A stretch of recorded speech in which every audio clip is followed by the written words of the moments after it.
this can't be true.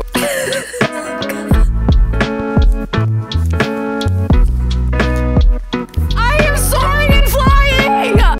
Hello everyone, welcome back to my channel and welcome to the most exciting video I could film even remotely this year. This is the pinnacle of reading vlogs, the most exciting thing I can talk to you about at all. Like, I am speechless, okay? I am speechless. I am so excited that I am filming this vlog today. Oh my God, oh my God, oh my God. Okay, so if you were unaware, well, I mean, obviously you probably should be aware, you clicked on this video. The third book in the Crescent City series, House of Flame and Shadow, it's coming out tomorrow. On the day I'm recording this, it's coming out tomorrow. It is a huge deal, okay? This is like my football, okay? This is like my Super Bowl that's happening right now. I can't even explain to you the amount of excitement I have, okay? So if you haven't been following my channel over the past month or so, you wouldn't be aware that I have like devolved into the Sarah J. Maas universe. I have been fully massified, okay?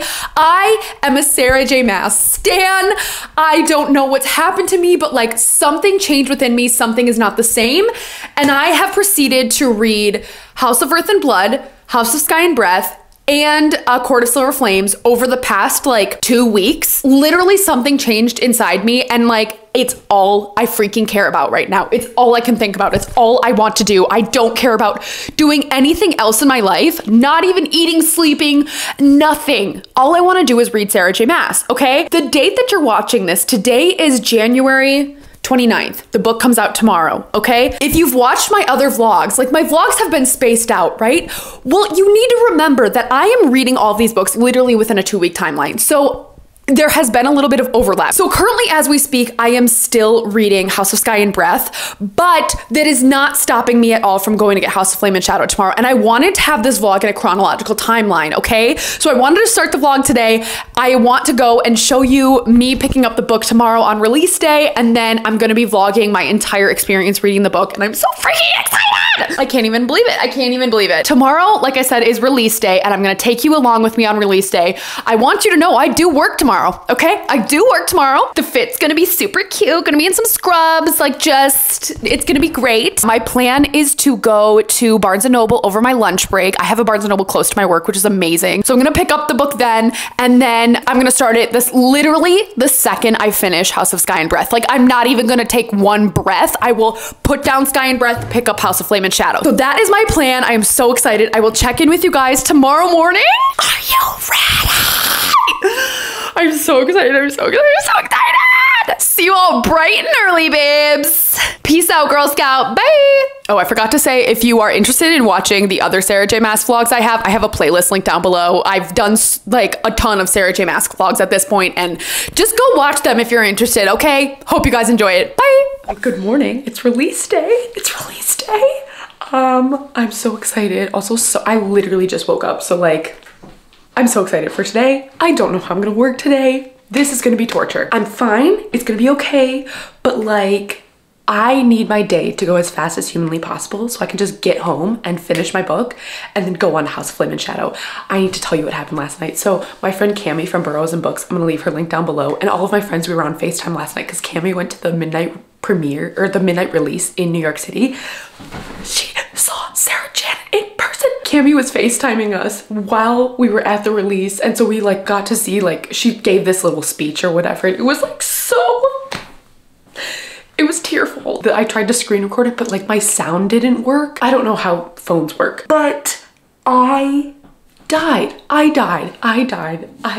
so happy that one of my friends got to experience that. Like, Sarah J. Maas,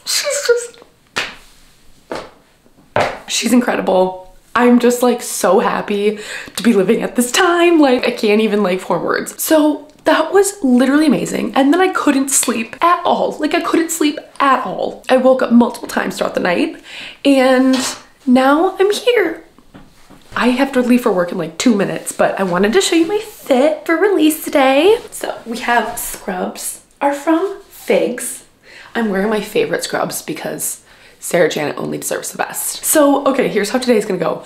I'm going to work on my lunch, I'm going to run to Barnes & Noble and pick up the book. And I'm gonna give you an update like before and after I pick the book up. But I can't remember if I told you this yesterday or not.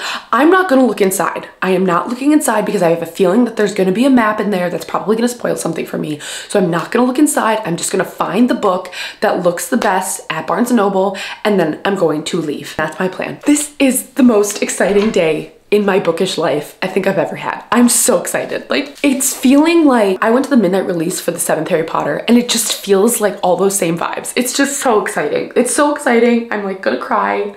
I'm not gonna cry because I have to go to work, but you know what I mean. This is a monumental time to be alive. Okay, gotta go to work. Bye. POV, I'm dumb and forgot my Barnes & Noble gift cards that I was collecting to spend on this purchase. And now I have to go back home and go get them before I go get the book. Good news is my workday is half over. I don't have that much stuff to do after lunch, so I can go home and read. I feel left out that I cannot start Flame and Shadow right now, that I still have 75 or 2/3 of the % of Sky and Breath left before I can get going on this. Ah! Okay, I'll see you guys when I'm at Barnes.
I'll show you proof. I actually did get another book too. Here it is. I could cry. I could cry. I'm trying to look normal because my windows are not tinted. Oh my god, I just would give anything to be able to sit and read this right now, but I still have another book to get through! Okay, and then wait, also little mini other book haul. I got the Miss Bourne Sanderson paperback. Oh my god, this is the floppiest paperback ever. Regardless, that's not the point of the video. This is the point of the video. You guys, okay, let me tell you my current thought processes. So they have 4 exclusive editions out. The Books A Million, Walmart, and Target, and Barnes & Noble. We just got the Barnes & Noble. I don't think I don't even know, there's not a Books A Million in my area, and I didn't pre-order it, so like I'm screwed on that one. But I'm gonna go buy the Walmart and Target editions. I'm gonna go do it. Target's literally right across the street, and then I have to go to a super sketchy Walmart. I have been there, that Walmart, one time before on a Saturday night at 9 p.m. Never again! At least I will be going in broad daylight. Oh my god, this Walmart, but I will do it for you, Sarah J. Maas. I will go to this freaking Walmart for you. Oh my god. Okay, someone's looking at me. I gotta go, bye. And the goods have officially been acquired. I have gotten the Walmart editions as well. I got one for my friend Sahar. Her Walmart did not have it. I think something is going on with Walmart's book delivery people, because me and all of my friends had the same issue where none of the books were on the shelves and we all had to ask to get the book. And some of my friends weren't even able to get the book from Walmart because they're like, oh, our book delivery guy didn't show up. Thank you for coming through for me, Penny. She went back and got me 2 copies of the book and was like, oh, everyone's been coming here and getting this books today. So it was definitely worth the ask. But now I have officially acquired all the editions that I want. And now I'm just gonna go home and I'm just gonna continue reading. I'm gonna read Sky and Breath until I finish it. And then I'll catch up with you guys when I start Flame and Shadow. Sorry all these vlogs are overlapping. It's just what's happening in my reading life. Okay, bye.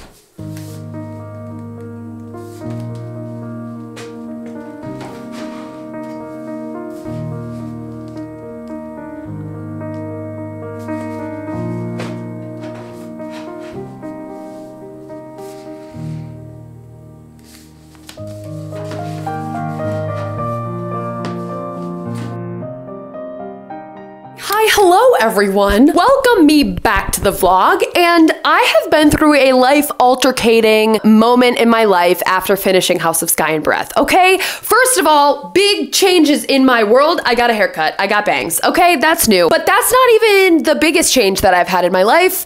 I finished House of Sky and Breath, and I will never be the same person I was before I read House of Sky and Breath, okay? I finished House of Sky and Breath about 3 hours ago. If you haven't seen my video for it yet and are interested in watching my vlog, I'm gonna leave the link down below along with the link of all my other vlogs that I've done for reading Sarah J. Maas. But oh my God, I finished it like 3 hours ago, and then I've just been like in a daze since then. Like, I am not the same person that I was. I feel rocked to my core. I have cried. I've needed to go on a walk to release my emotions. I am not okay. Honestly, don't remember the last time I felt like this after I finished a book. I think the last time honestly was Harry Potter when I was a kid. Like, I am not okay. I'm not okay, and I don't think I'm ever going to be able to move on. Like, I don't know how I'm going to be able to live my life. I don't know. I am feeling some kind of way right now. I have to work tomorrow, so I wanted to start Flame and Shadow tonight just to like at least start it. I think in an ideal world, I would take tonight off and start Flame and Shadow in the morning because like I feel emotionally vulnerable right now. Like, I do not feel mentally stable. Like the ending of Sky and Breath completely changed who I am as a being. So that's that. But I wanted to start Flame and Shadow tonight just to like get a start on it because I know that if I go to work tomorrow, not starting it, I'm not gonna be okay. Okay, so I just want to preface this entire video with, I'm going to be talking about what I'm experiencing in House of Flame and Shadow. I would have suggested you have read House of Sky and Breath or House of Earth and House of Earth and Blood before proceeding with this vlog. I really hope that you proceed with caution. I would also proceed with caution if you haven't read A Court of Silver Flames yet. So I just want to put those disclaimers out there before you get too far in the vlog and get spoiled on something. But I literally can't talk about this book without talking about things that have happened previously in this series. So if you haven't read the rest of the series yet, this is your time to leave. I'm gonna give you 5, 4, 3, 2, 1. Okay, I'm gonna be talking about stuff that have happened in those series before, that have happened previously in the series before, so proceed with caution going forward. The next thing I wanna talk about is that I have not opened this book yet at all. I have picked out my editions. I've shown you previously. I went to Target, I got the Walmart edition, and I got the Barnes & Noble edition. I have not opened any of these copies. Even when I went to the store, I picked out the copy that looked the nicest to me, brought it home, have not even opened a cover, okay? And my one gripe with the first 2 books in this series is that the only map we had was a map of Lunathian. We did not have an entire map of Midgard, which really pissed me off because there was a lot of world building that happened in both of the books that it would have been so nice to have a map of Midgard to know where other places are on this planet. Just making up a map in my head, and I do not think the map in my head is actually what the map that she has come up with is, okay? That's my biggest gripe in the first 2 books. But now we had that major plot twist at the end, and I think the map in this book is not going to be of Midgard. I want to open this book up with you and look at what map we have, okay? We're gonna do that. The other thing I wanna say, is this Bryce? I think it is Bryce, but I'm not even 100% sure. I really, truly don't know. And also, she's crying black tears. Truly, I have no idea. Hopefully, I'll figure it out by the time I finish this book. Okay, ready? Here we go. Oh, here we got a bigger picture of it. Okay, it looks like we have the black sword here. Those look like horns to me. There's the 8-pointed star. Maybe it is Bryce, I don't know. All right, let's look at the map. Ready? Here we go. Crescent City, House of Flame and Shadow. Whew, my heart is kind of pounding. My heart is pounding. Here we go. It's a freaking map of Lunathian again? Dude, this looks like the same map we had in Sky and Breath. Okay, that was a major disappointment. I am so, yep, that's the only map we get. I don't understand. Why do we not have a bigger map? This is infuriating. This is infuriating. I truly don't get it. Give me a bigger map, jeez. Okay, so that was extremely disappointing. I'm sure not having a map is not going to affect my enjoyment of the book, but trust me, it would be really nice to have a bigger map in here. Other than that, I will check in with you guys later. I'm gonna get started on the book. I'll probably talk to you tomorrow, okay? Bye. I'm reading the prologue at work. Not me about to start crying again. From them detailing the aftermath of what's going on with Hunt and Rune right now. Oh my god, this series makes me so unwell. I literally feel like I have a disease. I'm not even kidding you. Sarah J. Maas has taken over my body. It's malignant at this point. Hi everyone. Okay, honestly, it might be too soon for an update, but like I literally can't stop thinking about it. Oh, it's just, my life has been taken over. I worked and I functioned, whatever, but like I feel like I can't function. I had such a hard time sleeping last night because all I wanted to do was just like think about this book. I've literally stopped caring about all bodily needs and functions, like forgotten to eat multiple meals, like haven't showered in 3 days. Like I am like not processing what's going on my outside world. I'm only processing what's going on inside of these books, okay? I'm on page like 55. The fact that I'm reading Bryce Quinlan in the same page as I'm reading Nesta Archeron makes me want to freaking explode in the best way humanly possible. Like my heart soars out of my body. I am transported to heaven and I'm never coming back down. I think this book has the potential to be one of my favorite books of all time. I am not kidding you when I say that. And I'm just like, oh my God. So enough of me freaking out. I need to tell you what is going on in our plot. We pick up immediately where the House of Sky and Breath left off. We see Bryce being questioned by Azriel, Rhysand, and Amren, and clearly they have found out that there is a connection between both of their populations of Fae. Immediately, Bryce picks up on the dagger and the sword are reunited, and then Bryce basically explains her side of the story and how she got there, and Rhysand is like, what the actual F? I've literally never heard about this in my life. And then he turns to Amren, he's like, is this in our histories? And Amren's like, yeah, bitch, it is. So basically we have established that Bryce's line of Fae comes from the same line of Fae as the people on Prythian. Tensions are extremely high. Bryce thinks that they're going to kill her at any given moment, and they could kill her at any given moment, okay? Azriel's literally about to stab her at the touch of Rhysand's hand, okay? Oh my God, it's the freaking best.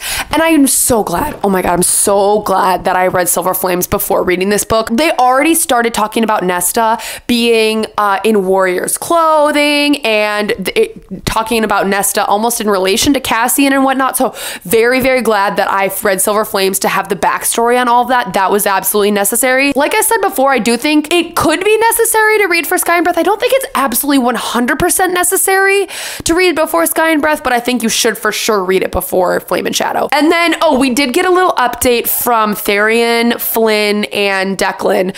I can't get over the fact that Flynn still has a Southern accent on the audiobook. It does not feel right. It feels so out of place. I can't get over it. He shouldn't have a Southern accent. It just doesn't fit. So yeah, that's my only gripe about the audiobook, but literally everything else in the audiobook is perfection, so would still recommend. But wait, let me talk about our little check-in. So Tharian, Tharian's in some deep shit. Tharian sold himself to the Viper Queen essentially, and babe, why did you do this? Now he's like freaking addicted to her venom, and it's like, oh, I feel like he's just gonna go through with this book, and it makes my heart break. He's our little player merman, but I can't see him go through this. It makes my heart so sad. He's already had so much like loss in his life with the loss of his sister, and I don't want to see him just destroy himself through this addictive venom that this Viper Queen is giving him. He has basically resigned himself to a life of fighting like for the Viper Queen, and is basically the Viper Queen's slave now. He can never go in the Istros. He has like this special bathtub that he has to like sit in to change into mer form and stuff, but it's just he's living a really sad life, and he's having to do fights all the time and get hurt, and like he's just not doing good. And like his friends Declan and Flynn and Ethan wants to go and try and get him out, but Declan and Flynn are like, he made this decision, he needs to deal with the repercussions of his decision making. Declan, Flynn, and Ethan are trying to figure out how to save Bryce and Athlar. They do know that they are both taken prisoner by the Asteri, and then they have no idea where where Bryce. That's what's going on. And then the prologue, the other thing I wanted to say, the prologue is from the perspective of the hind, which I did appreciate. Wasn't as like action-packed, filled as the prologue from Sky and Breath, but I felt like it did give a good context to how she is feeling about her position right now and her feelings towards Rune. And the unrequited love. Like, I just want them to be together, you know? Okay, I'm gonna keep reading. I'll give you guys an update later. Just know I'm having the time of my life right now. Even though my body doesn't feel amazing, I am living my best life. Okay? Love you. Bye.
Hey. Okay. Hi everyone, how's it going? How are you? I'm doing great. I'm around weight 150 to 200, somewhere in there. I've been listening to the audiobook quite a bit as I've been just like going about my day. I have a thought that I needed to sit down and talk to you about. Okay, it seems to me that Miss Sarah J. Maas is trolling her readers. Okay, so basically what's going on right now is Bryce, Nesta, and Azriel are down in these tunnels beneath the hewn city, okay? They're trying to get out because Bryce was like, I'm not sitting in this cell, peace out, I'm gonna find my way out. She tried to get out and Nesta and Azriel basically came to try and like stop her, but now they've just been caught in this scenario where they're underneath this mountain, they're like underneath in all these tunnels and they're trying to get their way out. Well, of course they're gonna run into some creatures and some obstacles along the way, you know, right? So essentially the three of them have encountered a worm. And if you know anything about the Akotar series, you would know there has been so much debate about the worm that Nesta faces. I can't remember if it's in Court of Thorns and Roses or if it's Mist and Fury. Now that we're getting the resurgence of the Middengard worm, it seems to me that Sarah J. Maas is trolling us with bringing the worm back around. She said, haha, y'all are dumb. And so I'm just gonna put it in this book again and LOL at all of you having this disagreement all over again. And maybe we will never figure out if she means an earthworm or a dragon type worm, W-Y-R-M. Which one is true? Clear the air, Sarah J. Maas. Give us an Instagram post dedicated to what this worm looks like in your mind. Please, I'm begging. Okay, that's enough on my rant about that. I think this is my favorite book of the series so far. No joke. No joke. I'm 150 pages in. It is action packed left and right. The dynamics between the different the friend group, the dynamics between people in Crescent City and the dynamics between the people in the Eternal City or like the Asteri and like the Triari is it's phenomenal. And I think the thing I'm liking about it so much too is it's not overly complicated. Yes, it is still complex in that there's a whole system of Triari and the Asteri and all that kind of stuff. But I feel like sometimes when I read a high fantasy book, you can get really bogged down to the politics of it all. And it's not feeling overly complicated to me, which I love. It's just an enjoyable ride. I can't wait to reread this. I can't wait to annotate it. I'm not annotating it my first time through, but I can't wait to go back and reread it and annotate it and just like, oh, it's just so good. It's just so freaking good. I'm having the time of my life. I will see you guys in my next update. Peace out. Okay, see ya. Bye. Hi, quick update for the vlog. Okay, I am about 200 pages in. I gotta be honest with you, I feel like I'm almost savoring this experience a little bit more. Like I'm not, like with Sky and Breath, I was like trying to read it as fast as I could. I was reading with the audiobook. I was just like going to town. This book, I feel like I'm wanting to read it more physically with my own eyes. The audiobook has been great to listen to on the times that I'm either running around or going to the grocery store or, you know, at work, whatever, stuff like that. But like, I feel like I'm wanting to enjoy the experience of like physically reading this, which is why I feel like I'm reading a little bit slower. Let me give an update real quick on what's going on in the plot. We've gotten this massive info dump, okay? You know how I said that Bryce was in these tunnels? Her, Nesta, and Azriel finally ran to the other side of the tunnels.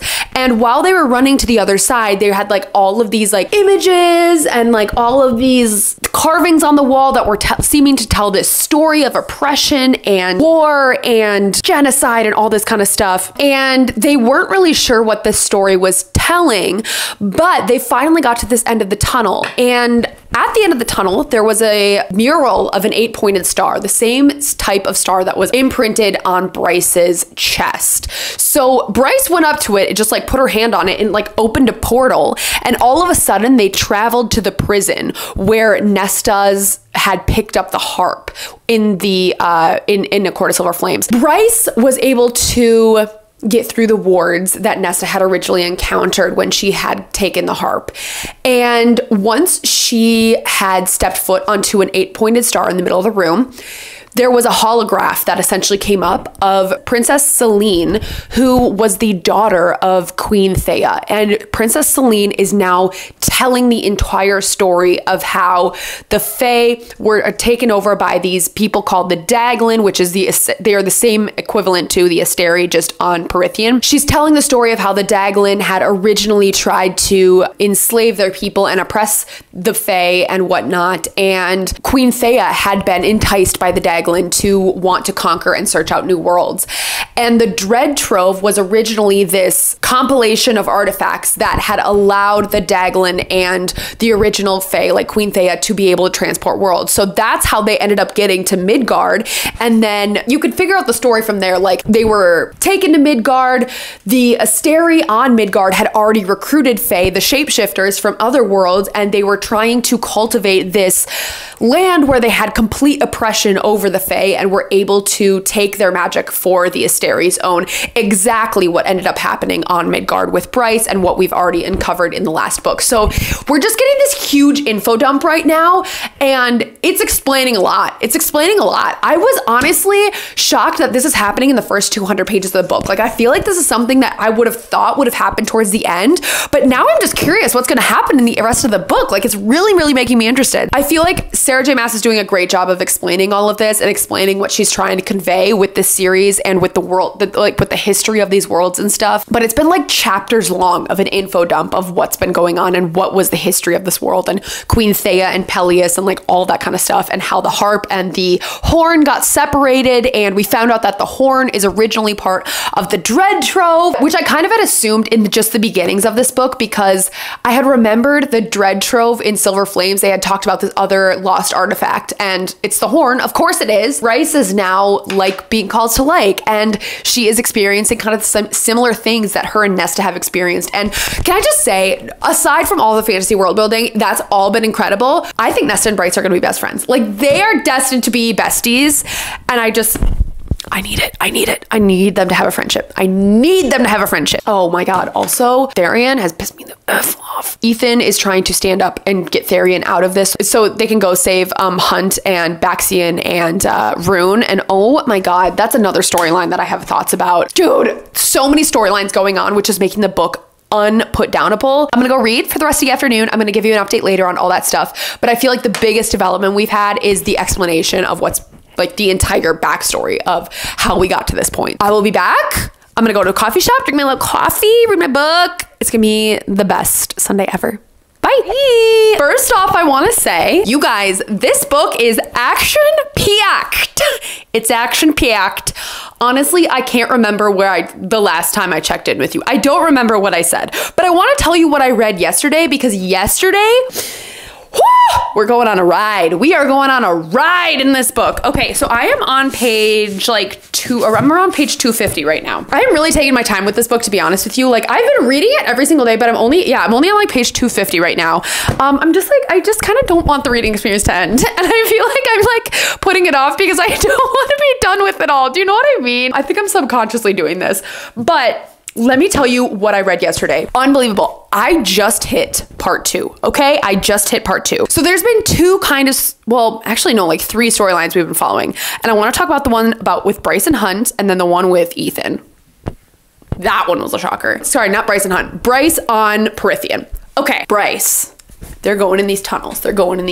Okay, she's with Nesta and Azriel, and we get to the point in these tunnels where there's this star thing. Bryce, I think I talked to you about this. Bryce like opens up this portal, and they're at the prison. Okay. Also, we've gotten like info dump on info dump in here, which has been a lot for my little brain to process. They are at this little portal thing where the harp was initially placed. Nesta and Cassian had been here before, where they took the harp, and on this little pedestal there's an 8-point star where the harp was originally located. Bryce like stepped on it and then ended up like being able to harness the power that laid underneath the earth at this point, all the starlight power that was underneath the earth. She literally like came into like this massive wealth of power at one moment, and after that happened, the floor caved out from underneath them and they fell into this like cavern, and inside the cavern, could not believe this. This was honestly mind-blowing.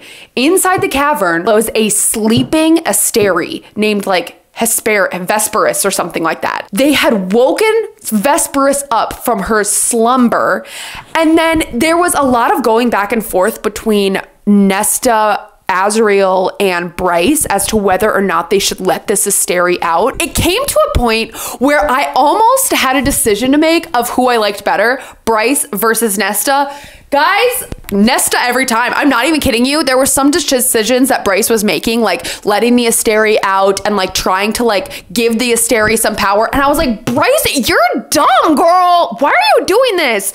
And every single time I had to decide who was making the right decision. Was it Bryce or was it Nesta? Nesta every time. No offense. Like, no offense, Bryce, but like Nesta till I die, okay? Oh my God, I love her so much. Like, I'm not even, I literally can't even, if you haven't seen my Court of Silver Flames vlog, go and watch it because I stand Nesta for the rest of my life, okay? So Bryce freaking opened the sarcophagus with the Asteri in it, but then she ended up like taking the knife and the dagger and the sword, plunged them into the Asteri, and then with the help of like Azriel and Nesta and whatever, they ended up killing this Asteri, which was like unprecedented. They don't really know how they did it, but Nesta was the one who took the final plunge into the Asteri, literally chopped her head off and was spurting black blood, but then the Asteri died. That was like a wild ride.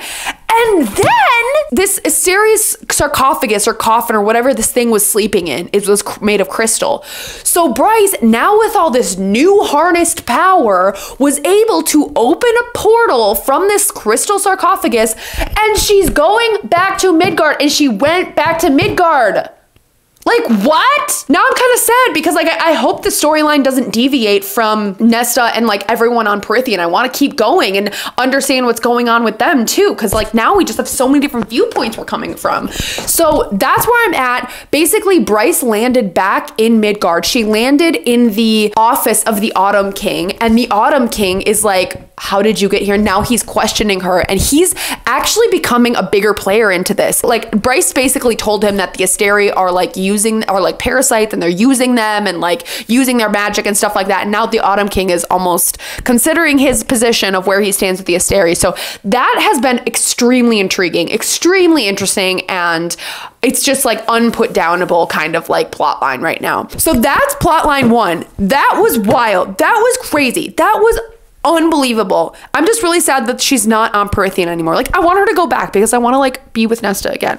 Like, oh! The other plot line that I wanted to give an FYI on, an update on, was freaking Tharian and Ethan and that whole pack and like Flynn and Declan. Oh my God. This shook me. This shook me, okay? Ethan, our man, our baby girl, he is trying to save people. He is trying to get them out of these situations. He's trying to go and rescue Hunt and Rune and Baxian. And in his attempt to try and get Tharian out of this situation, he makes a deal with the Viper Queen, which is bad news bears. You do not do that. The Viper Queen will literally, she will go against you. When you think you're doing a good deal with the Viper Queen, you're not. Okay, bro? So he makes this deal with the Viper Queen to fight anyone the Viper Queen chooses. And the freaking Viper Queen, I knew she was gonna do this, and I knew it the second that he made this deal was she made him fight the Fendir heir. Oh my god, I don't know why I'm blanking on the name. The Fendir heir. You know who I'm talking about. She was the mystic. Ethan saved her from the astronomer, okay? Long story short, they're fighting. Ethan pulls a wrong move and kills her. Unalives her. His paw, finger, whatever, cut literally her head off. The Fendir heir is now dead. And we're screwed. We need to get Sabine off of the ranks of the Dreadwolves. Okay, we need to get her out of here, and she was our way to do it. The Fendir heir was our way to do it. She is not alive right now in this moment. Okay, she is toast. She is carnage. But Ethan, being little smart, little studious guy that he is, he's trying to go into the House of Flame and Shadow, and he's talking to Jessica Roga right now, trying to find if he can get in touch with a necromancer to bring her back from the dead. And interesting, very interesting, very interesting. That was actually shocking to me. I could not believe that the Fendir heir actually died. Like, what? The last thing that's going on, freaking our man Rune, our man Hunt, and our man Baxian. They're, I don't know, one of them might die. Like, it's in a situation where Rigelis told Hunt that he has to pick which one of his friends is gonna die because they're gonna kill one of them. And oh my god, I'm not well. And what's happening with Hunt is that Apollyon and Adis are showing up and talking to him and trying to figure out how they can support them and try and like overthrow the Asteri. But there's a lot of questions coming up about Hunt's parentage, and apparently he was bred for something and we don't know what. There's just like a lot of unanswered questions right now, and Rune and Baxian's lives are at stake. It's so intense. Like, this book does not have any slow moments. You start page 1 and you're not stopping, okay? That's where we're at right now. It is so freaking good. I'm also listening to the audiobook too while I'm reading it. It's incredible. Would recommend. But I'm gonna go on a run and I'm gonna listen to it on my run. And I just wanted to give this formal check-in because I feel like the stuff that I read yesterday was absolutely unbelievable. Wild. Like, my brain could not even process it. This freaking series is so good. Like, it's so good. Okay, I'll check in with you guys later. Hope you're enjoying the vlog. Bye! Yes, hi, hello, update time. What's up, people? Yes, I literally could not wait to give this update. I am still in my work clothes. I still have my jacket on, okay? It is raining outside. I literally just got home from work. I was reading over my lunch hour, and I came across some things that call for some attention, okay? I tried to do an in the field update on my phone, but there was snot literally coming out of my nose, and I said, that is where we draw the line. I can't put that on the internet. No, ma'am. First order of business, you see the Appalachian Mountain Range on my chin? No, you didn't, okay? No, you did not. We're not even gonna talk about it. Don't even look at it, okay? I don't even want you glancing for 1 second. Second order of business, we need to talk about what happened. We need to talk about what happened right now. Guys, literally I read 3 chapters since my last update. Literally, I read 3 little chippy chaps. Shit went down. Shit went down and I'm not okay with it. So I was at the gym. I was walking on the tread. I was listening to the audiobook. I was reading the book. The biggest development, the thing I'm gonna talk about. Lydia, our girl who we are coming around to, Lydia Servos, AKA the Hind, pulled a little fast one over our eyes, okay? She said, I am getting Hunt Athalar, Rune, and Baxian out of those dungeons. She staged a diversion to get them all out of the Asteri dungeons and to have them escape. Let me explain what happened. Let me explain how this genius of a woman did this. So the Asteri were planning on killing one of these 3, okay? Rigelis said to Hunt earlier in the book, you need to pick one of your friends to die, and then proceeded to forcibly take a part of Hunt's lightning out of him, a seed of his power out of him, and still was going to have one of the friends die. So they were basically on their way to either have Rune or Baxian get killed. The Dreadwolves take them out of the dungeon. They go to the elevator. Lydia Servos is waiting in the elevator. They get on the elevator with 2 of the Dreadwolves. Lydia pulls a fast one, kills the Hawk and the other Dreadwolf, and then gets Rune, Hunt, and Baxian out of the Asteri Palace into this Jeep of a car with like a machine gun on the back. She is speed driving over, making her escape. It's freaking like O.J. Simpson, like police chase on the highway. And then they're driving, and Lydia Servos coordinated a joint effort of Ophion to blow up the spine, which is the railway that the Asteri have been using to funnel all of their weapons to the front lines of this war. She literally had all of these different stations along this railway blow up so it would create a diversion so they could get away. Successful. It was a successful diversion. They blew up this railway. We don't know what's come of that yet, but back to Lydia and our boys, okay? They are driving down this highway. Basically, Lydia is in contact with Declan Emmett, our man, our technology king, our IT king. He is in contact with her about what's going on and like what is succeeding and where to go and whatnot. He tells her, oh my God, Mordok and the Dreadwolves are following you. They are on your tail. So they escape the city walls and they are driving out to try and get to the sea where the depth charger is waiting for them, okay? So they make it to a dead end and they make it almost to the sea where there's like this massive cliff drop off, okay? Hunt and Baxian had their wings regrown because Lydia coordinated an effort secretly to have them get like some potion to like restore their wings. So Rune sitting there with no hand. He literally had his hand bitten off in an attempt to escape those dungeons. He has no hand. Lydia goes, Baxian and Hunt, you need to carry him. You need to carry him to the depth charger. You're leaving me behind. I will be fine. I'm going to make it on my own. They carry Rune to the depth charger. And Lydia is back on the field in the forest trying to escape from the Dreadwolves and from Mordok. Oh my God, it was so intense. She's running. She changes into her deer form. She's running, hits the edge of a cliff. And as Mordok and his Dreadwolves are trying to shoot her down, she jumps off of the cliff to her death. And then Mordok and all of his Dreadwolves were shooting at her as she was falling off of the cliff. Literally a cliff rock face into the sea. The last few sentences I read. A gunshot cracked like a thunderhead breaking. Pain ruptured through her chest, bone shattering, red washed over her vision. Lydia let out a choked, bloodied laugh as she died. Sarah J. Maas, you did not do that. You did not do that. Oh my God, this can't be true. If I don't get any kind of resolution, if I don't get any kind of story on Rune and Lydia Servos' romance, I will be not okay. We need to commission a necromancer this instant. Ethan, while you are trying to get a necromancer for freaking Sigrid, you need to get a necromancer for her too. This is not okay. We cannot have Lydia Servos die. I truly do not believe it. I am not well. I am not okay. I'm not okay. I'm not okay. I am in denial. I am going through the 5 stages of grief right now. Like, this is not chill. This is not okay. This can't be happening, right? This can't be happening. This was about to be the ultimate enemies to lovers romance. Like, this was going to be, Rune hated her guts, like hates her.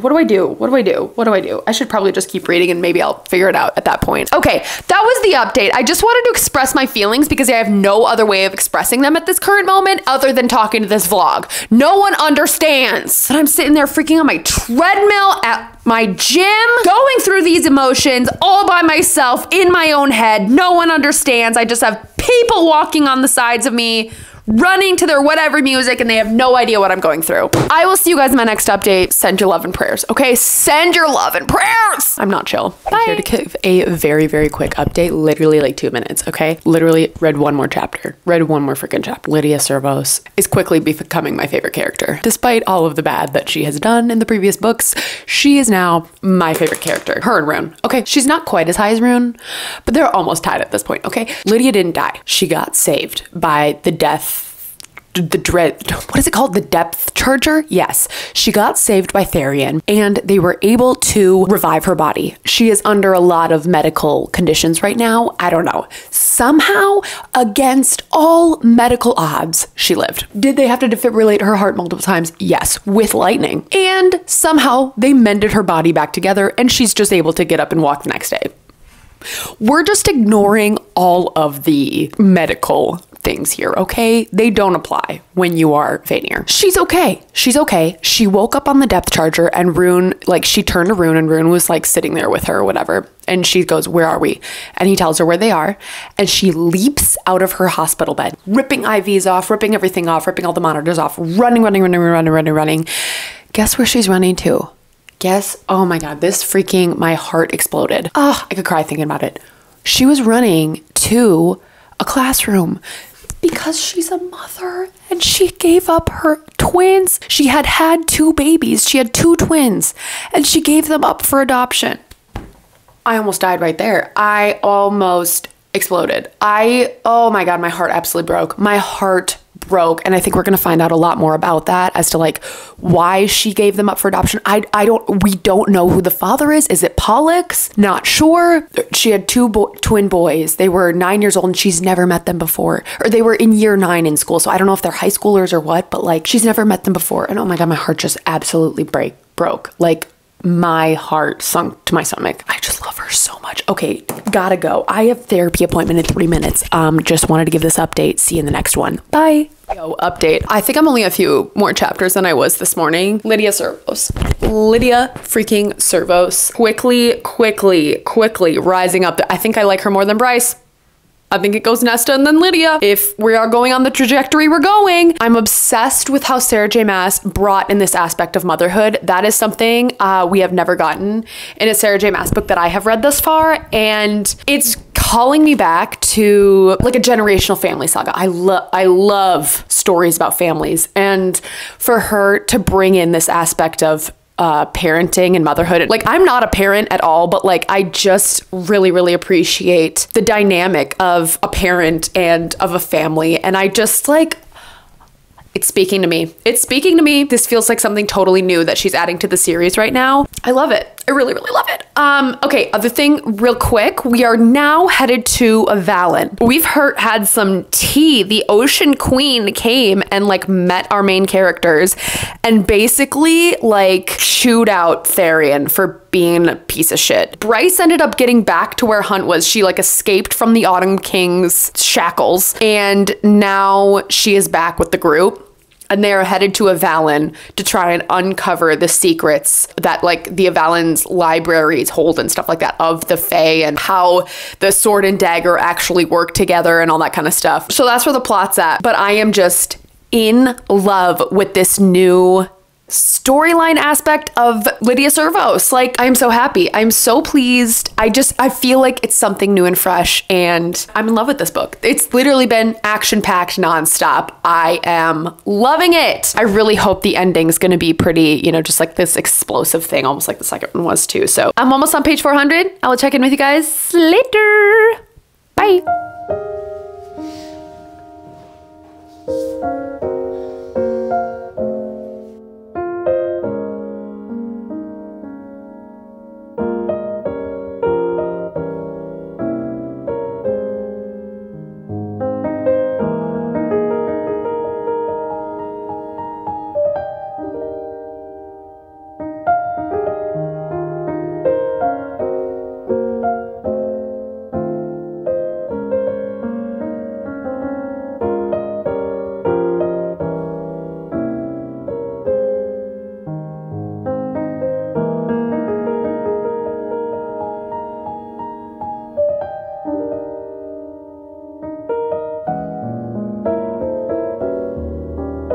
I literally just woke up, so like, sorry about the appearance, but I have to give an update before I keep going. I'm at the point in the book now where it's just like, I don't want to stop. Like, I don't even want to give this update. I just want to keep listening to the book. So I probably listened to another 100 and some pages yesterday, 120 pages or something. I am now on chapter 58. So let's start off with Rice and Hunt, Lydia and Rune. Okay, and Tharian. Tharian is a married man now. Tharian is wed and he is a married man. Let me tell you how this came about. Okay, so they all were on a trip to Avalon. I think that's where we left off last time. They were on a trip to Avalon to go figure out see if they could go in the archives and see if they could go in the Star Sword cave where Rune had his ordeal, to see if they could figure out how the sword and the dagger actually worked, and if there was like any other information that they could glean from these Fae archives. Okay, so on the way over there, they get there, and again, oh my God, I'm so upset we don't have a map.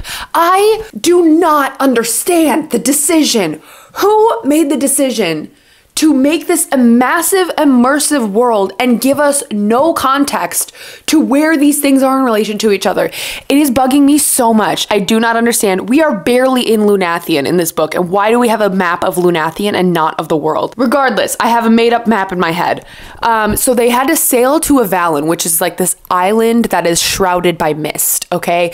I'm thinking of it very equivalent to Scotland, and they all have Scottish accents, so that helps too. So they get to Avalon, and basically the depth charger, that city boat that they're on that took them there, could not pass these mists. Basically the King Morven, who is the Fae King or the Stag King of this island, the Avalon Island or whatever it is, let them through. King Morven has thoroughly kept strong tradition in Avalon of patriarchy, of giving women no rights or females any rights. It's just like they don't have any technology. Everything is like copy pasted what the Fae world was like 15,000 years ago. And that's what Avalon is like, traditional in that sense. They brought Bryce with them, and Bryce is obviously like starborn descended, and she's with Hunt. So apparently females on this island can't be there alone without either like a husband to be with them or some part of like their family, either brother, dad, whatever. They get to this island, and lo and behold, who is there but Tristan Flynn's sister. Now, Tristan Flynn is Fae,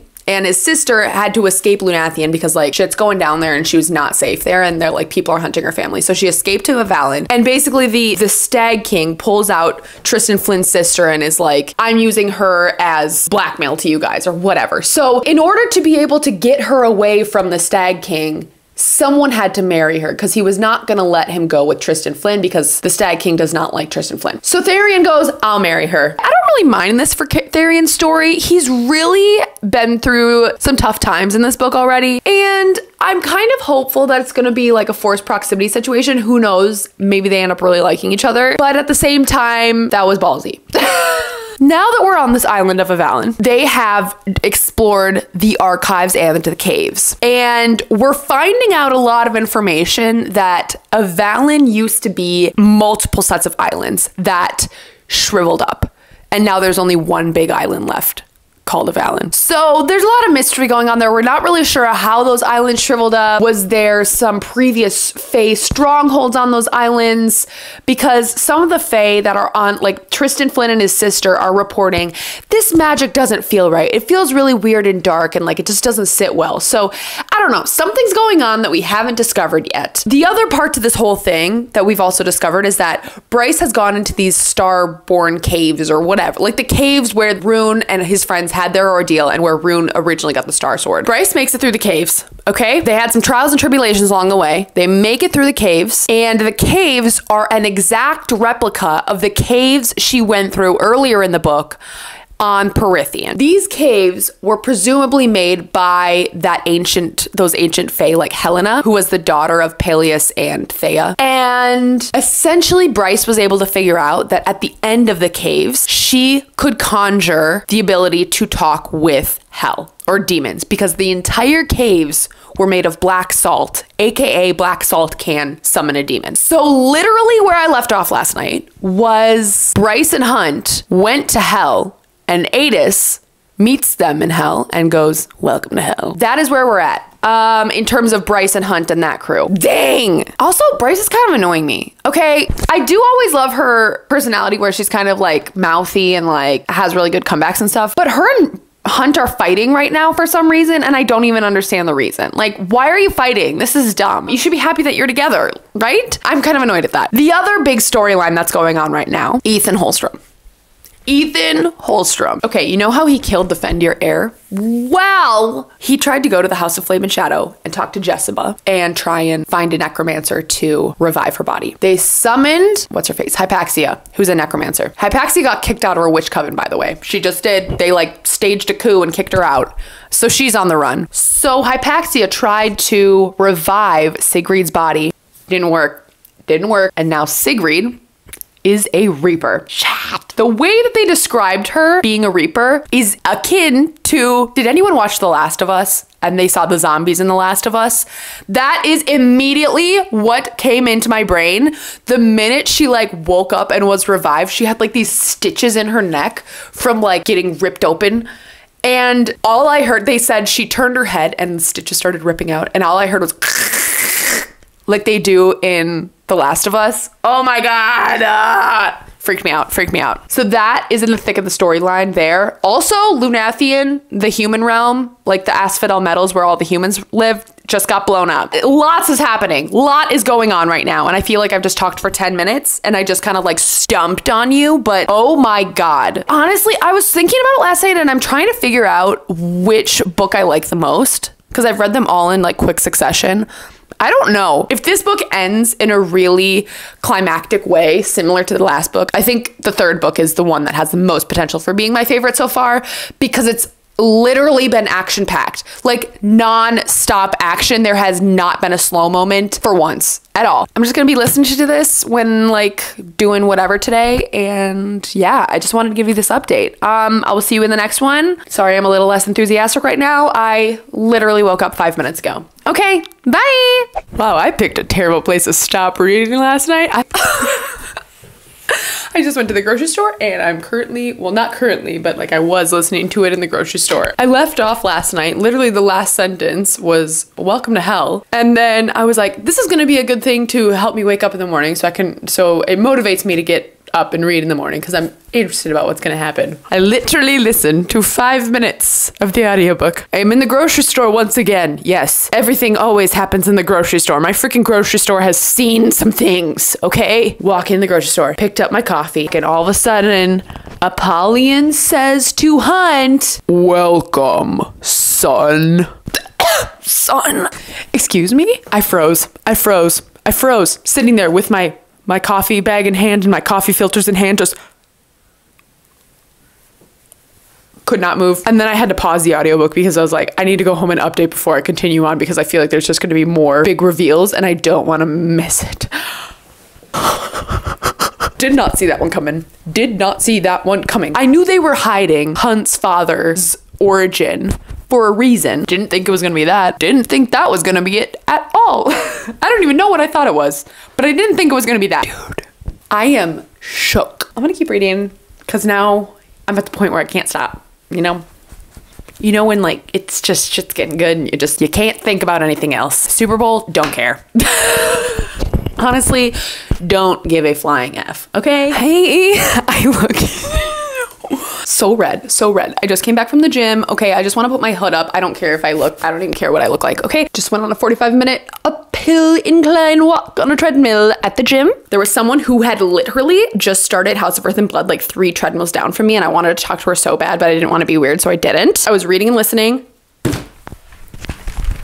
Major development, okay? Major developments. I had to keep re-listening to stuff because I kept getting like distracted and I was trying to like incline walk while reading my book and listening.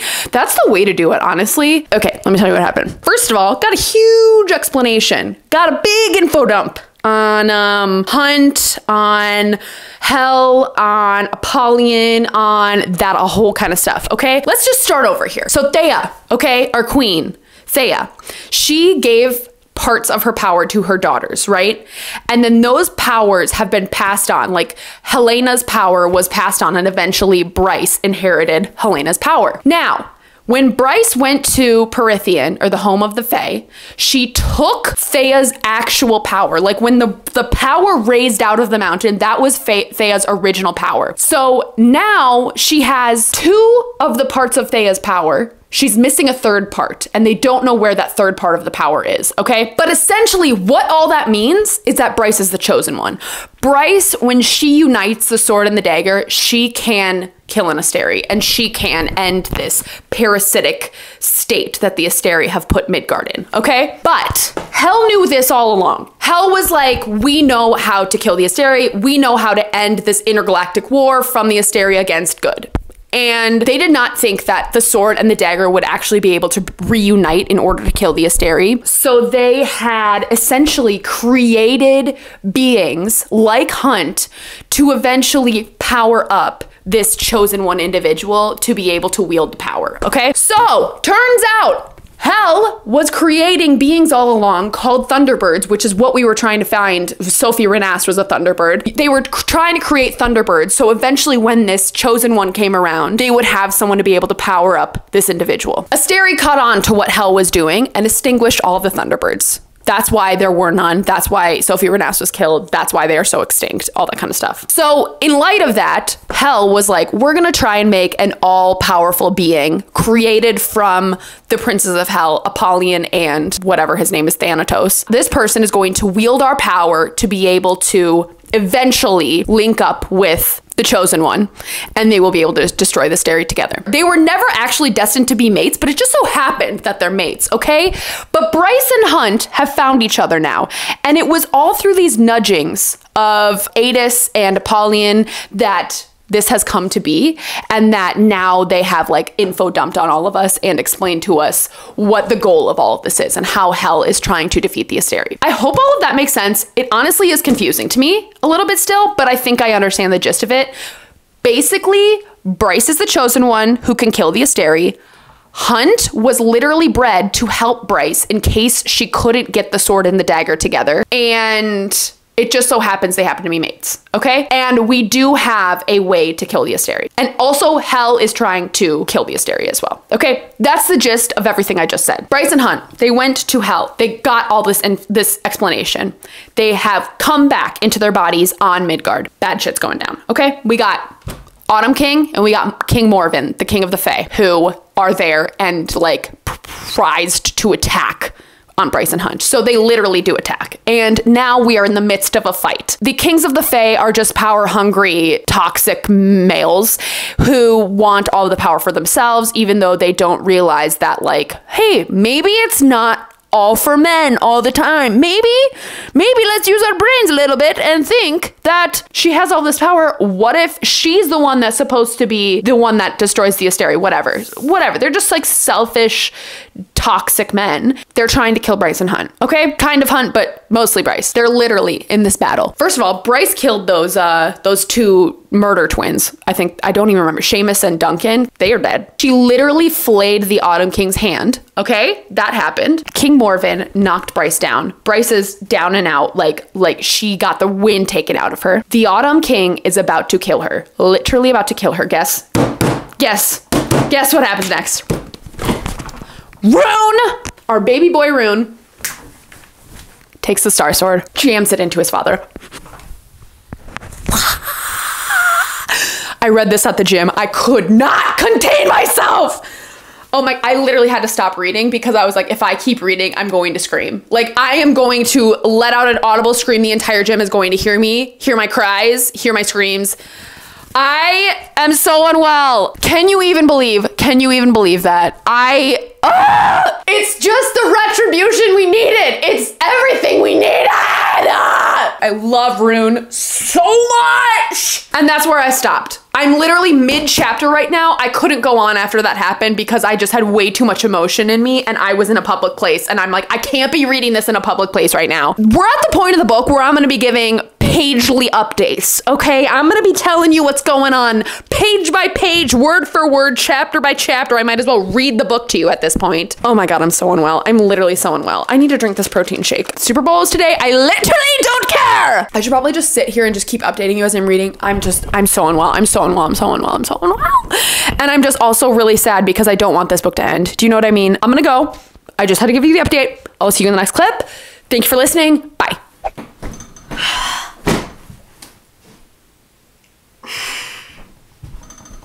Oh my God!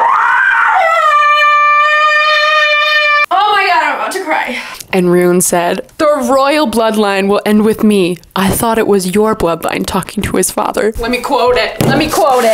"I was wrong. I think the oracle meant all of them, the male lines, the starborn princes included. The line will end with me because I yield my crown, my title to the queen." "I always assumed the oracle's prophecy meant that I would die, but I am going to live, and I am going to live well, without you." Even Morven's shadows weren't fast enough as Rune whipped the star sword through the air again and sliced clean through his father's neck. I can't process what is happening. Oh my god, I literally can't even. I can't. My skin is buzzing. What is up with this? This is why bangs is a difficult choice. You know, like, they're so cute when they look cute, but when I'm like sweaty and need to take a shower, not cute. This is how I feel. I feel crazy. I literally feel crazy right now. Sarah J. Maas, you make me crazy. It's a problem, but in the best way possible. I never want to not have this problem. I really need to take a shower. But I can't. I can't. Literally. I have goosebumps all over my body. I know you can't see them, okay? But I literally have goosebumps all over my body right now. King of Avalon was still blazing with hate when Bryce slid Truth Teller into his heart.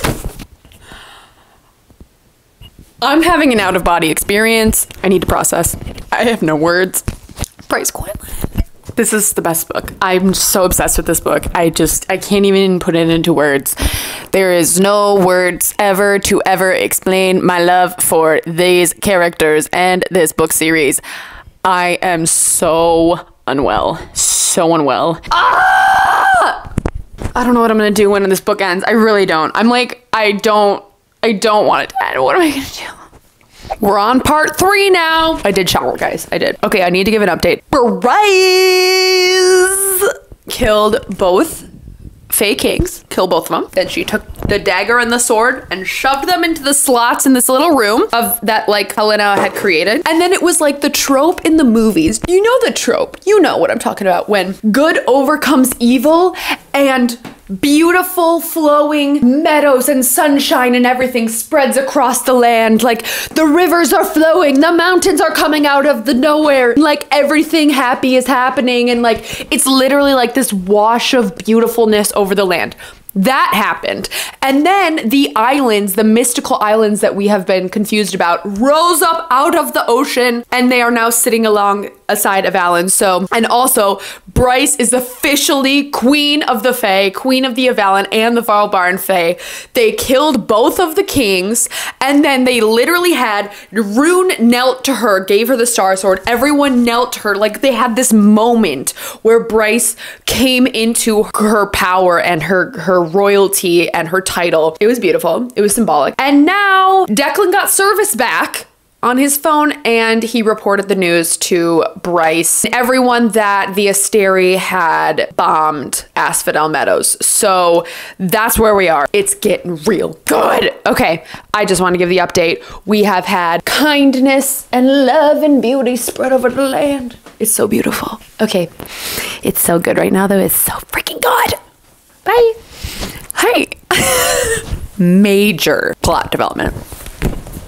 I was listening to this at work, and when I tell you it takes every ounce of self-control I have to not literally scream my lungs out when this stuff happens, I'm not even kidding you. I'm not lying to you for 1 second. It takes every ounce of energy I have to tame my soul. Well, let me explain what happened. First of all, Ethan Holstrom, as you can tell, didn't even take my jacket off because I had to come and talk to you about this right away. Ethan Holstrom, our little pup, he tried to go and talk to the Valbarn wolves, or like Sabine's wolf pack, and try and talk to them and make them see that they have been under the wrong control for a long time, and try and convince them that the Asteri are screwing them all over and that they're like under their control, and that he was talking to them about the parasite, all that kind of stuff. Okay, so we kind of like staged this secretive meeting, and then he's talking to all of them about what's going on. Sabine comes in, and basically Sabine tries to tell all of the wolves that what Ethan is saying is completely wrong and brings out the Reaper, Sigrid Fendir, and the Astronomer, and is trying to use them to like back up what she's saying to make Ethan look like he's a bad guy here. The Prime, our old man friend, comes out, completely contradicts everything that Sabine says and stands behind Ethan. Then he appoints Ethan as the Prime of the wolves. He appoints him. He was like, I already offered you Alpha once, but now I'm going to appoint you Prime. He was like, you are my heir. I could not even contain myself when I heard that. When I read that, literally, jaw was on the floor. I went on a walk over my lunch. Maybe I'll show you. I tried to take a clip, but it was like my snot was coming out of my nose. It was like gross. But literally, I'm like walking in front of my work and I just go, I could not even handle my emotions. I had to walk it off for a little bit, but then got even better. Well, not better, but I don't know. Okay, just emotions were flying. After he gets appointed as the heir, Ethan pulled out the Fendir sword and kind of like offered it to the Prime. Sabine takes the sword, puts the sword right through her father's face, right through the Prime's, our old man friend's face, kills him. Okay? Freaking Sigrid reaps the man's soul, then goes on to reap the soul of the Astronomer. That was wild. But basically, in the aftermath of it all, the wolves of this pack saw all of these happenings and saw that the Prime was standing behind everything that Ethan was saying. So then they pledged their loyalty to Ethan, and now Ethan is the Prime wolf. What? But wait, that's not all. Before he was officially named as Prime Wolf, he killed Sabine. I didn't see that one coming. Wow. No words. Truly no words. That was so intense. That was just literally, can't even process. Okay, but wait. We still have more to go. Okay, that was the storyline with Ethan. Next up, storyline with Bryce. This is where I'm at right now. It is so intense. Bryce and her parents and Hunt all went up to the Northern Rift, okay? They went up to the Northern Rift because Bryce is now going to try and open the Northern Rift to bring in Hel and allow Hel to help her combat the Asteri. They make it up to the Northern Rift. All of the guards of the Northern Rift are not there, okay? And Hunt's like, this is so weird. This should not be happening. Something is wrong. They find some old security footage from this like security guard that the Harpy is now a freaking Reaper or has been raised from the dead or something along those lines. Basically, that's what the Asteri had used Hunt's lightning for when they like took the lightning out of him, is to resurrected the Harpy, who's now a freaking zombie. She's like eating people who are trying to get up to the Northern Rift, okay? Put that on the back burner right now. They make it through the gates. They get to the Northern Rift where there's like this big archway, similar to the archways that are in Lunathian. Hunt powers up Bryce. Bryce opens a portal to Perithian right in Nesta Archeron's freaking living room. Hi, Nesta. Hey, babe. How you doing? I could not. I literally screamed. I was driving and I screamed.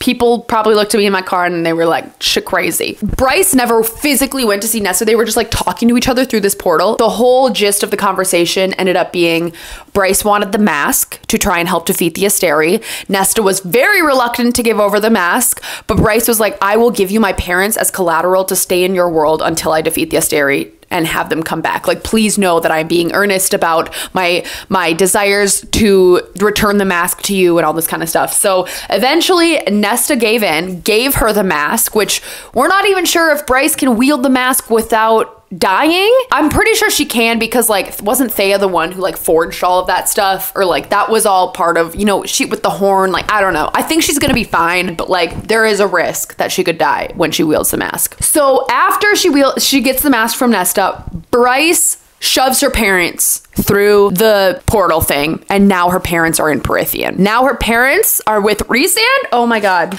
I want the story from that world, and I think the bonus chapters are going to give us some of that story. I need to know what's going on in Perithian while we are exploring Midgard and on Midgard. I need to know what's happening in Perithian. Oh, and now the Harpy's about to go after them and try and eat them. That's where we're at with them. The last piece of information that I have to tell you, Tharian.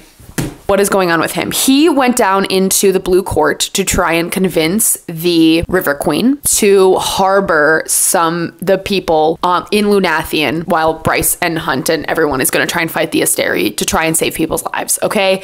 Basically, there was this huge prolific monologue and then like this fight with the River Queen's daughter. He basically showed the River Queen that he is now trying to be an upstanding man. He regrets everything that happened with the River Queen's daughter, and he's like trying to be like, please help the freaking children that are dying up above the water, okay? The River Queen, while very reluctant at first, she is now admitting that she remembers this place, what it was like before the Asteri came. She was talking about why she wanted Sophie Renast in the first place, and she wanted Sophie in order to keep her away from the Asteri because they knew she was such a big weapon for the Asteri if she were to be acquired by them. So that's where I left off. Basically, the River Queen just said, hey, I'm on your side too. This is not how it should be. Like, I was here before the Asteri were here, and they be screwing this place up. The River Queen has now allowed the Blue Court to be on the good guy's side, okay? Woo! What a time we've been through today. I probably have, what chapter am I on? I'm on chapter 78. It says I have 4.5 hours of the audiobook left. I literally have this much left. This is gonna be my project for tonight. I might wanna go to the gym tonight, and again, that may be an exercise in self-control in not screaming out loud when big revelations happen, because I know that there's gonna be some from here on out, but whew, what a time we are living through. I am going to continue on with my evening, and I will check in with you when I have a minute. If I end up going out and about, just know I am internally freaking out every time something happens, and I am thoroughly trying to contain myself and contain every emotion I'm feeling, okay? It's so hard to be a normal human when you like things way too much. See you in a bit. Bye. Grocery store again, and now Pollux has stolen Lydia's children. No words. We're in the part where I can't be out in public anymore. I need to just sit here and read my book. Okay, let's do it.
Check-in time. I gotta be honest with you with this one. Don't even remember where I left off. I'm just gonna guess. I'm gonna make an educated guess and hope it's the right one. First of all, I've got some good news and some bad news. Let's do good news first. Good news, Queen Hypaxia and Ethan killed the Underking, and now Queen Hypaxia is the head of the House of Flame and Shadow. Brilliance, okay? Other good news, Bryce killed Polaris by uniting the sword and dagger. That was awesome, okay? I'm literally in the last like 80 pages of the book. Bad news, I'm in the last 80 pages of the book and I don't know what I'm gonna do with my life afterwards. Plot-wise, bad news is Lydia's sons have been taken by Pollux. They are gagged and handcuffed, and it sent full body chills through my spine. So not okay. So not okay. We are in the midst of a battle right now. We are in the midst of Bryce and Hunt and the gang attempting to take down the Asteri. Bryce has now united the sword and dagger when she plunged them into Polaris's heart, and essentially Polaris's body sucked up into a black hole. Like, she literally went to the void of nothing, which is what like the prophecy had predicted when the sword and dagger united and the power was sent into all of them. that it would like create a black hole and you could like send the Asteria into that black hole. And she did it without sending herself into the black hole, which was awesome. So we've killed one Asteria. We've got 5 more to go. Considering the other 5 know that Bryce did this, I don't know how she is going to get close to them. They're not gonna come around to her. They're not just gonna stand there and wait for Bryce to like plunge the sword and dagger into them, right? Like clearly there's gonna be some uphill battles literally in facing the Asteria. And not only does Bryce and Hunt have the power of the sword and dagger, but they also have the power of 3 of the princes of the pit with them, or the princes of hell. So they have Adis, Thanatos, and Apollyon with them. So, and Apollyon's already killed an Asteria before. So odds are in their favor.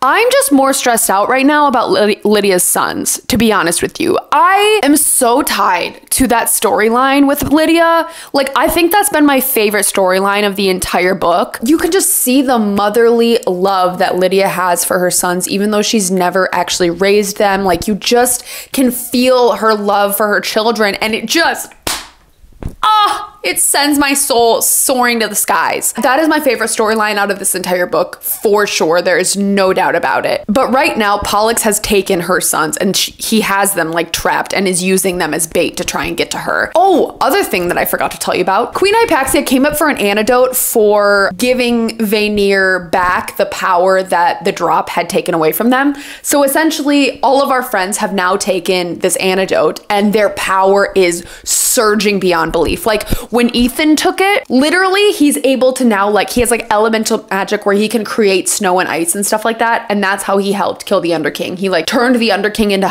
ice, and then Queen Hypaxia like shattered the ice. It was pretty cool. Also, I think I told you this, but I can't remember if I did. Ethan is the freaking prime now, and I love it. I love him. Oh, another thing is that Tharion's wife left him.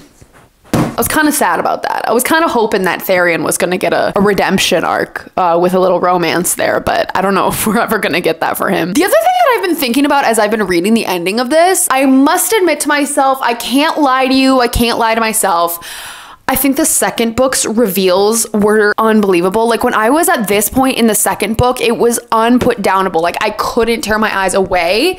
And maybe it's just the fact that I'm like, don't want to be done with this book because I don't want my journey of Crescent City to end. But like, I don't feel the same type of energy as I did at the end of the second one. The second one freaking rocked me to my core. You know, I still have 80 pages left. The jury's still out. We could still get a reveal that is unprecedented. I'm feeling like the second one was the height of massive like reveals and like all that kind of stuff. It was just the peak mind-blowingness. Does that make sense? But who knows? The other thing is I know there's going to be another Crescent City book, but I don't know where we're going to go from here, because like, if they end up killing all of the Asteria and they win, isn't that the completion of their story? I don't know. I'll give you updates as we continue going on in the book, but like right now, a lot of things have happened. The best things that have happened though, Ethan is the prime. Hypaxia is head of House in Flame and Shadow. Bryce and Hunt know how to kill the Asteria. Oh, wait, one more thing about Bryce and Hunt. Apparently, they're husband and wife. I don't remember them having a mating ceremony. I don't remember them having a wedding, okay? When did that happen? I think they just like automatically said, hey, we're husband and wife because we're mates, but I wanted a wedding. I wanted a ceremonial time for them. Like, I wanted them to like have their moment. I guess maybe they did have their moment when they realized they were mates, when they teleported, when they were, you know, but I'm gonna finish this book tonight. There's no doubt about it. And honestly, my heart is so sad because I just don't want to be done with the series. What am I gonna read next? Honestly, I feel like I think I'm gonna go into a reading slump, and I don't know what to do. I might read Red Rising next. I heard that's a good book, so maybe I'll do that next. I'll check in with you guys when I'm done, okay? Bye. Oh, you guys, I'm on chapter 94 and I'm literally gonna be sick. There's a big confrontation going on between Pollux and Rune and Lydia right now, and Tharion. Tharion got shot, and now Pollux is threatening to kill Lydia's children. Oh, I'm not okay. I'm not okay. I'm not okay. Rune is now like sacrificing himself and saying to Pollux, like, take me, you can torture me and destroy me, just don't touch those children.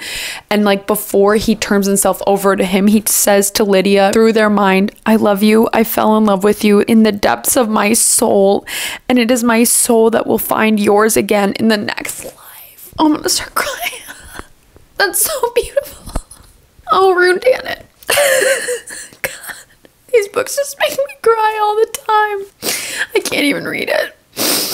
Be back in a sec. Okay, I was just washing the dishes and listening to the audiobook, and I just like had to pause because I couldn't go on. You know what I mean? I'm feeling very emotionally vulnerable right now, as I typically do at the end of a Sarah J. Maas book. Okay, we're gonna keep going. Hold the phone. I have full-on goosebumps. I have full-on goosebumps. Hold the phone, hold the phone. Hold the phone! Tell me I'm wrong about this. Tell me I'm wrong about this. Oh my God, oh my God, oh my God. My mind is short-circuiting. I'm not even kidding you. You are watching me short-circuit right now. Let me tell you what just happened. The sons are okay. Pollux is dead. Lydia took the vial of the antidote, and it brought forth her powers. And her powers are literally her as Daybright, okay? If you think back to House of Sky and Breath, when her and Rune were talking over the bridge and she was literally a thing of flames, when she took the antidote, she was able to literally become that form. She became flames, okay? And then she incinerated Pollux. Great. Pollux is dead. He is no longer a threat to us. He is no longer a threat to the children. I hated him so much. He was just disgusting and needed to go. Now that Pollux has died, and Lydia is talking to us, like kind of in her head, about what she thinks is going on. She's talking about how Danica had explained to Lydia before Danica had died that they were shifters who came from another world. The shifters were fae from another world, Danica had explained, blessed with a fae form and a humanoid one, gifted with elemental powers.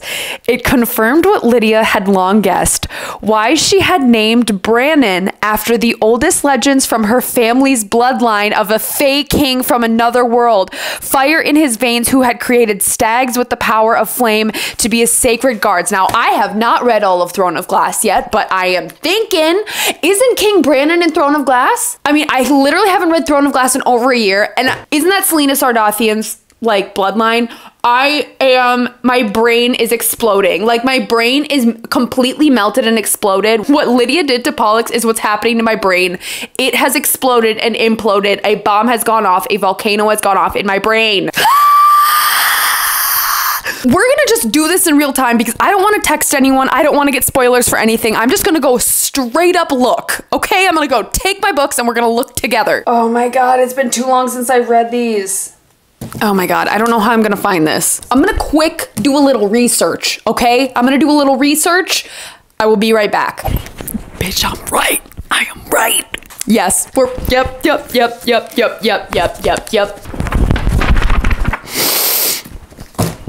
The worlds are connected. The worlds are connected. Just when I thought there weren't gonna be any reveals, just when I thought, holy shit. I have goosebumps. I have goosebumps. I'm shaking. I'm shaking once again. I can't even move on. I can't even move on. I need 3 to 5 business days to process this, okay? I want to keep reading. Oh my God. Oh my God. Oh my God. Oh my God. Oh my God. I'm gonna puke. No, I'm not. I'm not gonna puke, but I want to in a figurative way. I need to keep reading, okay? I need to keep reading. I didn't think this was gonna come in this book. I am shook. I think this calls for listening to The Greatest Showman again.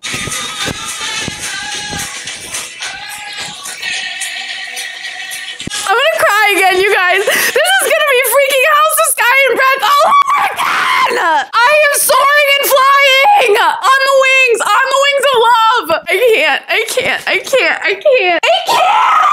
Everything is connected. I mean, I knew that there was gonna be another world, but I didn't think it was gonna be like this. I didn't think we were gonna get Throne of Glass so soon. I still have 80 pages left. I gotta keep going. Good morning, party people. So I didn't finish the book last night because I didn't. Okay, I had to go do something else. And I know it took every ounce of self-restraint to not finish the book. but I'm on the last 40 pages right now. It is currently 7 o'clock in the morning. I am reading this before work. I'm going to finish this before work. I just want to tell you what's been going on. Bryce shot at the core of First Light with like that death bullet that Ethan had given her. When she shot at the core of First Light and destroyed it, it created a black hole that was intended to suck Midgard with it. When that black hole was created, Bryce created her own black hole herself and swallowed that black hole, and she went with it. I don't know how Bryce gets out of this situation. She sucked all of the Asteria into that first original black hole, and then she grabbed onto Rigelus, and she's being sucked into the black hole with him. So I don't think that she's going to live. And I'm honestly in shock right now. I'm in denial. So still have 40 pages left. Let's see how this plays out. So Hunt went in after Bryce and got her out, but she's dead. I can't accept that. I can't accept that answer. I finished it. I finished it. We got a happy ending. Bryce didn't die. Just as I had expected, just as I had thought. I want to take some time to think about my final thoughts, and I'm gonna come back to you. The ending with Lydia and her children, though, warmed my heart. My initial immediate thought is, I thought we were getting more Crescent City books. That wrapped up in a nice little bow. And then the other thought I have that I want to share immediately is the scene with Bryce and Ember Quinlan and Nesta. Tears in my eyes, truly. That was so sweet. I loved it. I loved it. I wish we had gotten more of a collab between the two books. I feel like it was not as much as I had initially anticipated. There were inklings of, you know, references to the Throne of Glass universe as well. I don't know, is that gonna play more of a part in the future books? I'm really not sure, to be honest with you. I'm really not sure. I really enjoyed the reading experience. So I'm just honestly, I think the biggest part for me is that I'm just sad that this whole reading experience is over. Like, it really is over. It was wrapped up very nicely, and I feel like there's nothing that I, you know, now have to wait for, which is, I guess, is good, but at the same time, I'm like, I'm kind of sad. I haven't read any of the bonus chapters yet, so my plan is I have to go to work. I literally have to leave for work like right now. But when I get home tonight, I'm going to read the rest of the bonus chapters. I gotta go to work, but I will talk to you guys when I get back with my final thoughts on everything and after I read the bonus chapters. Bye.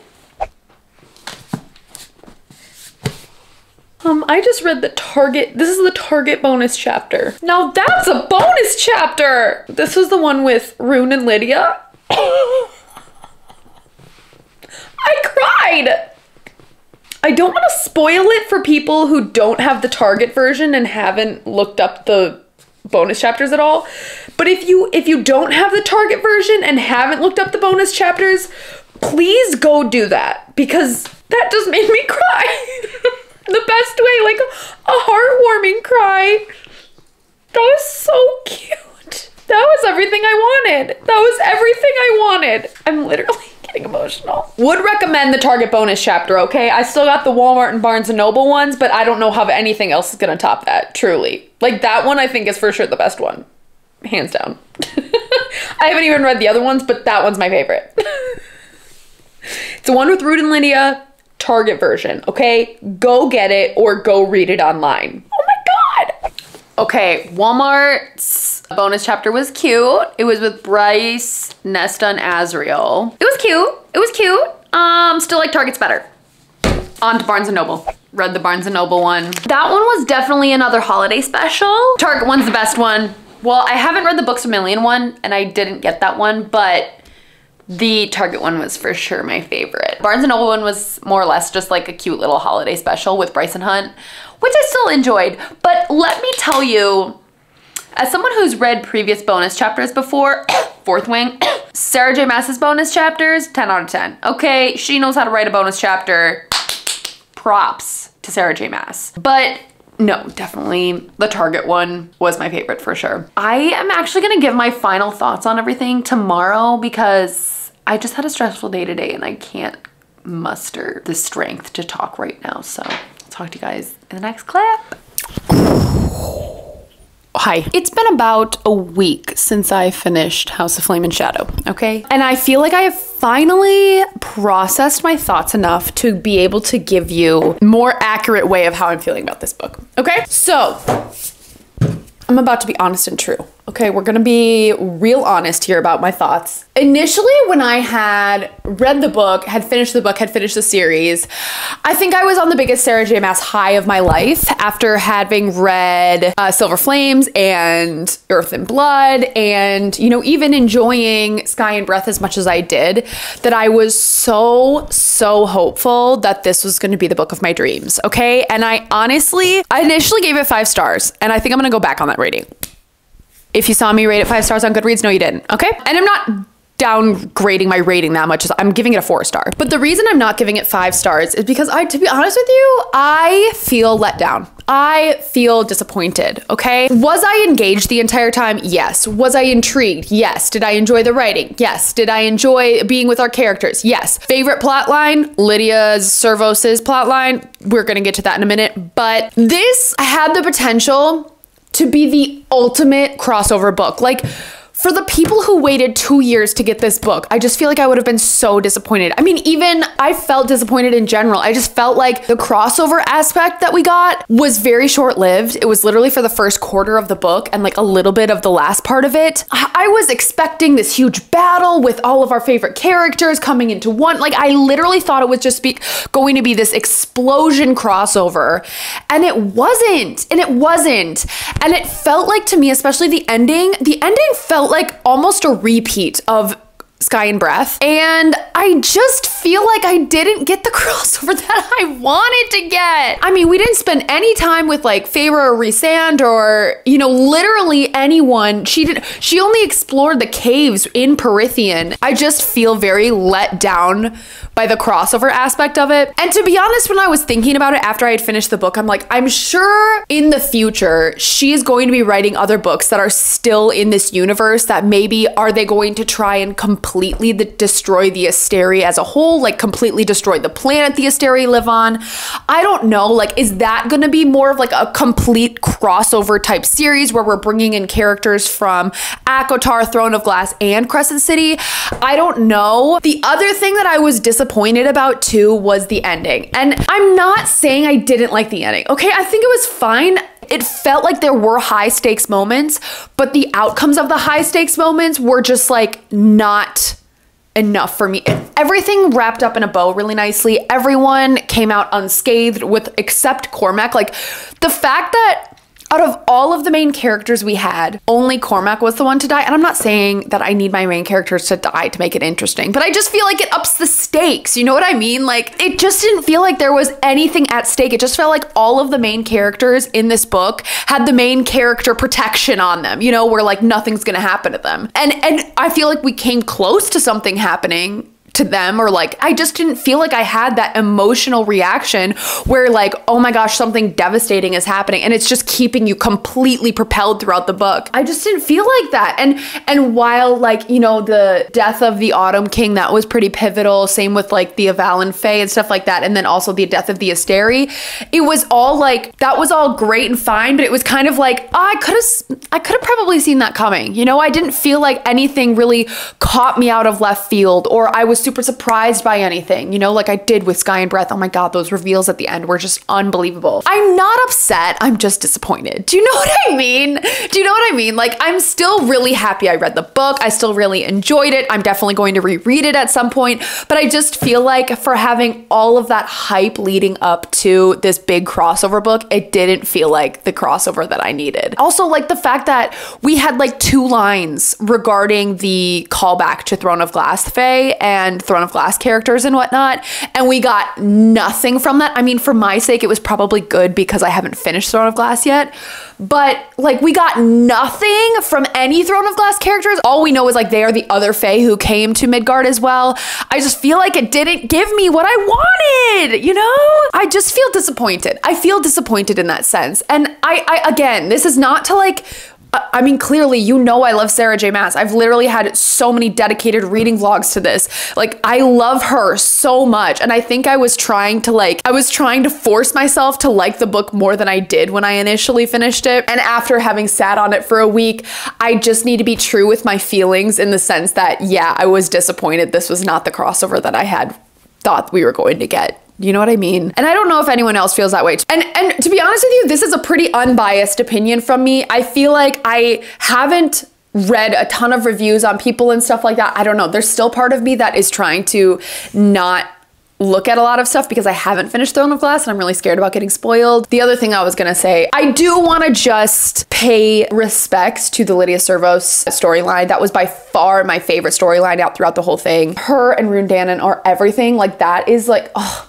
I love them. I love them so much. Like, I'm just so glad we got more fleshed out of that throughout the series, and there was almost this like familial aspect that was brought into the book. I loved that so much. Yeah, I just feel like this review, I have loved this series with my whole heart and soul, truly. I just feel like I had really, really high expectations going into the book, and I feel like I was let down from those. Do you know what I mean? Do you know what I mean? If you've read this book and if you've made it this far into the video, I would really love to hear your thoughts in the comments. Try not to make them like too spoilery, but just like give me your overall thoughts, just in case. I don't want people to get spoiled if they haven't fully finished the book yet. But if you've made it this far into the video, leave a crescent, okay? Because Crescent City, duh. And again, I love this series with my whole heart and soul. I just was a little let down, you know? Those are my overall thoughts. I really hope you enjoyed this vlog. I sure enjoyed doing it, and I'm really sad that this whole mini series is over. Like, honestly, this was the greatest way to start a reading year truly ever. I mean, I'm just like riding the high of my fantasy romance. Now it's also propelled me to read so much more fantasy romance. I'm just like, I'm literally living in my reading life right now. I'm absolutely loving it. I have to pay respects to the fact that this whole series has awakened something inside my soul. Do you know what I mean? Again, leave a crescent moon if you've made it this far into the video. Thank you so much for watching. If you watched all 3 of these vlogs, you're the real ones. Thank you so much. I really, really appreciate you. I'll see you in my next video. Peace and love. Bye.